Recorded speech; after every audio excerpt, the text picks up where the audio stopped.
జై Sriram. Welcome to our channel I family vlogs. నేను మీ సంపద రజిత. అందరు ఎలా ఉన్నారు? అందరు ఎప్పుడు హ్యాపీగా సంతోషంగా ఉండాలండి. అలాగే ఫస్ట్ టైం ఎవరైతే మన ఛానల్ కొత్తగా చూస్తున్నారో ప్లీజ్ సబ్స్క్రైబ్ చేసుకోండి, సపోర్ట్ చేయండి, లైక్ చేయండి, షేర్ చేయండి. అలాగే మన సబ్స్క్రైబర్స్ అందరికీ heartly thank you so much అండి. ఇలాగే మన ఛానల్ను ముందుకు తీసుకెళ్లాలని మనస్ఫూర్తిగా కోరుకుంటున్నాను. మన లైఫ్లో మనం పడే బాధలు కానీ కష్టాలు కానీ అందరి లైఫ్లో కామన్ థింగ్ అని అంటూ ఉంటారు. కానీ అది అనుభవించే వాళ్ళకే దాని కష్టం అనేది తెలుస్తుంది. అంటే దాని పెయిన్ అనేది కేవలం ఎవరైతే ఆ సమస్యలతో బాధపడుతున్నారో, ఎవరైతే దానికి సంబంధించిన కష్టాలు అనుభవిస్తున్నారో వాళ్ళకి మాత్రమే అర్థమవుతుంది తప్ప చూసే వాళ్ళకి, అవతలి వాళ్ళకి, లేదంటే మనకి సజెషన్స్ సలహాలు ఇచ్చే వాళ్ళకి 1% కూడా అర్థం కాదండి. అండ్ వన్ మోర్ థింగ్, మీరు ఒక్కటి గుర్తుపెట్టుకోండి, ఎప్పుడైనా మన సమస్య ఇతరులకు చాలా చిన్నగా కనిపిస్తుందండి. ఇది 100% నిజమండి. మన సమస్య ఎప్పుడైనా అవతల వాళ్ళకి అది చాలా చిన్నగా తేలికగా అనిపిస్తుంది. బట్ ఫేస్ చేసే వాళ్ళకి ఆ సమస్య బరువు ఎంత, ఆ సమస్యతో మనం ఎంత స్ట్రగుల్ అవుతున్నాము అనేది ఓన్లీ అది భరించే వాళ్ళకి మాత్రమే తెలుస్తుంది. సో ఫైనల్లీ నేను చెప్పేది ఏంటంటే మన బాధలు ఇంకొకరికి చెప్పకూడదు, మనమే సాల్వ్ చేసుకోవాలి. వీలైతే మీకు ఇష్టమైన దైవం ఎవరైతే ఉంటారో వాళ్ళ దగ్గర మీ కష్టం అనేది చెప్పుకోండి. మనసు అనేది చాలా తేలికగా అయిపోతుంది. అంతే తప్ప వేరే వాళ్ళకి, మన బంధువులల్లో, మన రిలేషన్స్లల్లో మాత్రం ఇలాంటి సమస్యలు అయితే అస్సలు షేర్ చేసుకోకండి. ఎందుకంటే మన ముందు మంచిగానే మాట్లాడతారు, తర్వాత ఈ విషయాన్ని తీసుకుపోయి ఇంకొకడ మోసేస్తారు. సో అట్లా జెన్యున్గా ఏవి ఉండవండి. రిలేషన్లోనైతే చాలామంది ఇలాగే తయారయ్యారు ఇప్పుడున్న జనరేషన్లోనైతే. సో పాయింట్ ఏంటి అంటే, నేను ప్రీవియస్ వీడియోలో చెప్పాను కదా, చాలా ఈ మధ్యలో 1 month నుండి వీడియో చేయడం చాలా కష్టమైపోయింది. నాకు టైం అనేది అస్సలు ఉండట్లేదు. ఇంకా పిల్లలను చూసుకోవడం, సమ్మర్లో కూడా ఇంకా ఇంట్లో ఊరికే ఏం లేము, హాలిడేస్ అందరికీ. బట్ మా సార్ అయితే ఇంకా ఎప్పుడు చేస్తూనే ఉంటారు వర్క్. సో పిల్లలకు హాలిడేస్, నాకు హాలిడేస్ అని మేము ఇంట్లోనే ఉండలేదు. సో పిల్లలకు ఒక యాక్టివిటీస్ అట్లా లెర్నింగ్ చేపిస్తూ ఇంకా నా ప్రిపరేషన్ నేను కొనసాగించాను. ఆ సమ్మర్ టైం కూడా మేము యూటిలైజ్ చేసుకున్నాము. సో అప్పుడు కూడా రెస్ట్ లేదు. ఇంకా అప్పటికి టైము అనేది ఇంకా సమ్మర్ హాలిడేస్ కాస్త రెగ్యులర్ డేస్ లాగానే గడిచిపోయింది. నెక్స్ట్ వచ్చేసి ఈ 1 month 1.5 month నుండి అయితే మా అత్తమ్మతోని, అంటే నేను ప్రీవియస్ వీడియోలో కూడా చెప్పాను కదా, 8 years ఉంటాయి అత్తమ్మకైతే. ఇంకా మామయ్యనైతే చాలా ఓల్డ్. బట్ ఎంత ఓపిక అంటే ఆ భూదేవికి ఎంత ఓపిక ఉంటుందో మా మామయ్యకి అంత ఓపిక. సో అంత మంచి మనిషి. మంచితనానికి, ఓపికకు ఒక రూపం అంటూ ఉంటే అది మా మామయ్యనే. సో ఒక చిన్న బాబులాగా అనిపిస్తుంది నాకైతే. అంత మంచోళ్ళు ఇద్దరు కూడా. సో వాళ్ళతోని కొంచెం ప్రాబ్లం అవుతుంది. ఏంటి అంటే, ఇప్పుడు అత్తమ్మకి బాలకాల్య అంటారు కదా, చాలామందికి తెలిసే ఉంటుంది. ఎందుకంటే మన తెలంగాణలో అవి మనం మన నానమ్మలతో అమ్మమ్మలతో వింటూనే ఉంటాము. చాలామందికి తెలిసే ఉంటుంది, ఎవరో కొందరికి తప్ప. సో అట్లా తనకి మైండ్ అనేది కరెక్ట్ పనిచేస్తలేదు. అంటే అన్ని పాతవి గుర్తు చేసుకోవడం, లేదంటే ఎవరినన్నా హేట్ చేయడము, ఎవరినన్నా తిట్టడము, వాళ్ళొస్తురు వీళ్ళొస్తురు అని చెప్పేసి ఒక 1 month నుండి అయితే మమ్మల్ని టార్చర్ పెడుతుంది. ఇంకొకటి వన్ మోర్ థింగ్ ఏంటంటే, మెయిన్ పాయింట్, ఈ ఏజ్లోనంట దేవుడు మంచిగా ప్రేమగా కొద్ది ఉన్న వాళ్ళని ద్వేషించేటట్టు చేస్తాడట, ద్వేషం కొద్ది ఉన్న వాళ్ళని ప్రేమగా పలకరించేటట్టు చేస్తాడట. మరి ఎందుకో ఆ టైం అట్లా ఉంటుందో తెలియదు కానీ, సో ఇట్లా కూడా జరుగుతుందట. ఇంకా మాతోనే మంచిగా ఉంటుంది, మేము చేసిన వంటలైనా ఏదైనా ఇంకా పానం బాగా పెట్టుకుంటుంది అన్నట్టు మా మీద. ఇంకా నేను కూడా వాళ్ళని వదిలేసి వెళ్ళను. ఇంకా వాళ్ళకి ఏదైనా సేవ చేయాలన్నా కూడా, వాళ్ళని చూసుకోవాలన్నా కూడా ఫస్ట్ వన్ థింగ్ ఏంటిదంటే, నాకు వాళ్ళు గుర్తురారు, నా భర్తనే ఫస్ట్. వాళ్ళకి ఏదైనా చేస్తున్నా అంటే నా భర్త ఫేసే కనిపిస్తుంది. సో నేను దాన్ని బర్డెన్గా తీసుకోను, బాధ్యతగానే తీసుకుంటా. చాలామంది అంటుంటారు ఏంటి అంటే, వాళ్ళు ముసలోళ్ళు అయ్యారు, పండుటాకులు అని అన్నట్టు అట్లాంటి మాటలు అంటారు. బట్ నాకు అట్లా అనిపించదు, అంత తేలికగా తీసుకోవడానికి రాదు మనసుకి. సో ఎందుకంటే అంత అటాచ్మెంట్ అనేది ఉంటుంది మా మధ్యలో.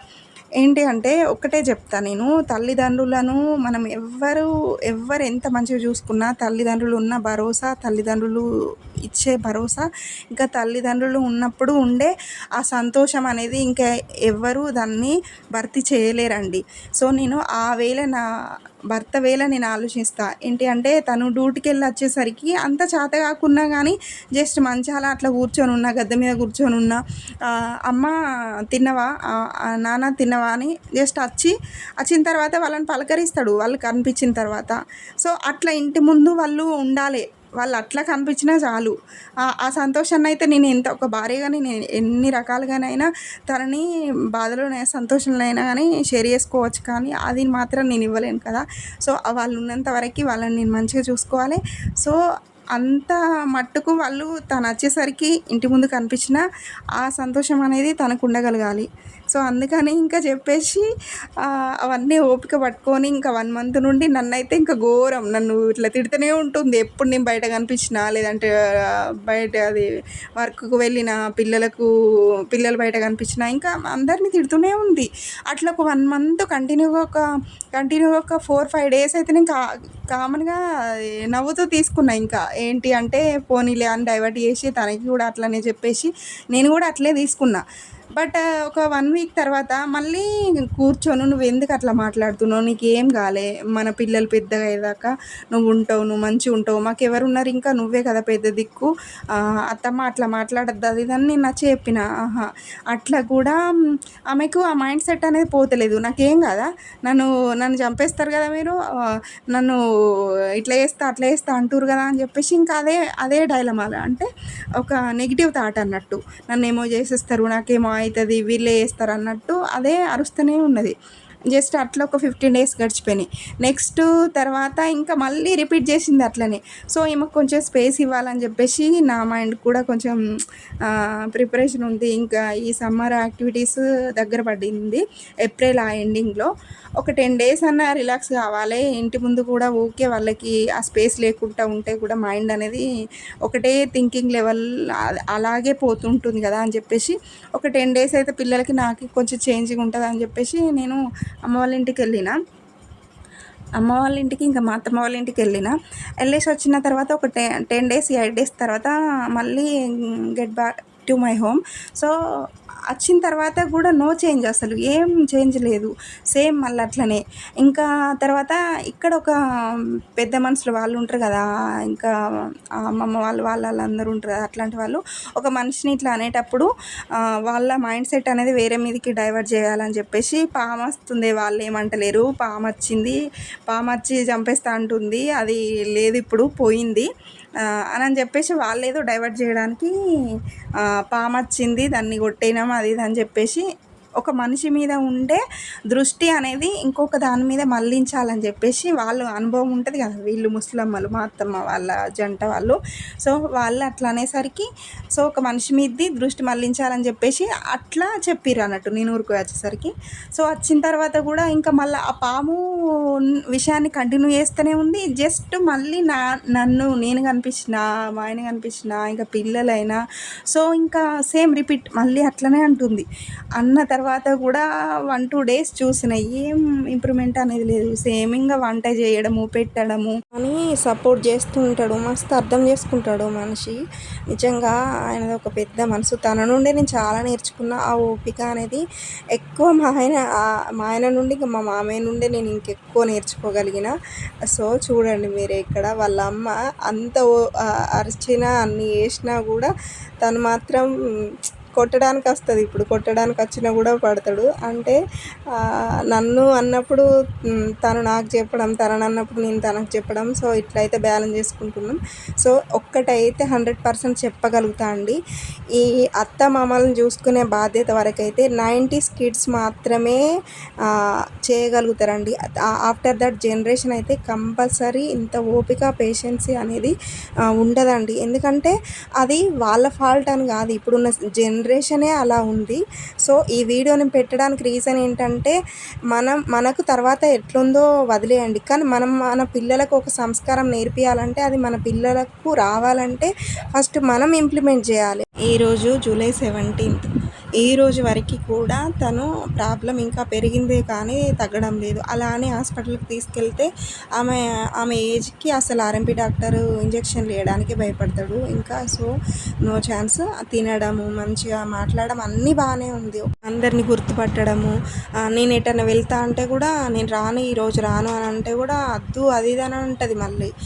కొంచెం సేపు బాగానే ఉంటుంది. సో, ఇదంతా ఏంటంటే వన్ ఆఫ్ ద రీజన్ ఈమె చాలా ఇయర్స్ నుండి పొగాకు అనేది తింటుంది. ఆ నికోటిన్ అనేది స్లో పాయిజన్ లాగా మైండ్ మీద చాలా ప్రభావం చూపిస్తుంది. దానివల్ల ఇలా జరుగుతుందని అనుకుంటున్నాం. సో, డాక్టర్స్ కూడా అదే చెప్పారు. ఇంకా చూడండి మా మామయ్య ఇంకా అత్తమ్మకైతే ఇంట్లో పెట్టేసి వచ్చి బయటకైతే మేము చెట్ల తీర్థాలకు అలా వచ్చినాం. ఈ సపరేట్ వ్లాగ్ చేద్దాం అనుకున్నా కానీ వీలు కాలేదు. ఫైనల్లీ మన ప్రాబ్లంకి మనమే సొల్యూషన్ వెతుక్కోవాలి. మనకు మనమే సెల్ఫ్ మోటివేట్ చేసుకోవాలి. మనకు మనమే స్ట్రాంగ్ అవ్వాలి. ఎవరికో చెప్తే ఏదో సింపతి చూపిస్తారని ఒక్కరోజు చెప్తారు వెళ్ళిపోతారండి. నథింగ్ ఏముండదు.